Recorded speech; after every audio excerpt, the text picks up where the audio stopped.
लीन होते. आदरणीय भारतमातांना स्मरून तमाम मायबाप जनतेला वंदन करते. खऱ्या अर्थानं मी पहिल्याच दिवशी सांगितलं होतं की हा विजय कुठे एकट्या प्रणिता भालकेचा नाही तर तमाम पंढरपूरकरांचा आहे.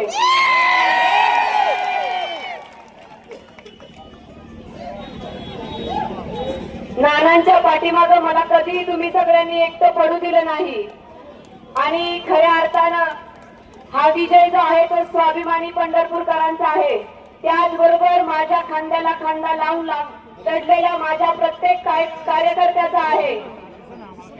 त्याचबरोबर पंढरपूर शहर असू द्या, ग्रामीण असू द्या, मंगळवेढा शहर असू द्या, ग्रामीण असू द्या, पंढरपूरच्या कवठोळीच्या पासून ते मंगळवेढ्याच्या पडोकरवाडीच्या टोकापर्यंत प्रत्येक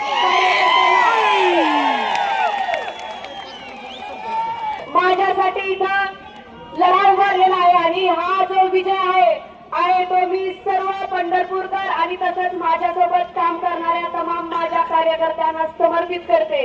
आदरणीय नानांना समर्पित करते. नानावर प्रेम करणाऱ्या प्रत्येक वडीलधारी माणसाला माझ्यावर विश्वास ठेवून कुठेतरी समोर न येता सुद्धा माझ्या पाठीवरती भक्कमपणे आशीर्वादाचा हात ठेवणाऱ्या प्रत्येक ज्ञात अज्ञात व्यक्तीला हा माझा विजय समर्पित करते. आणि उद्यापासून तुमची लेख म्हणून, तुमची सेवक म्हणून 24 तास तुमच्या सेवेसाठी मी सक्षम आहे हा शब्द मी तुम्हाला देते.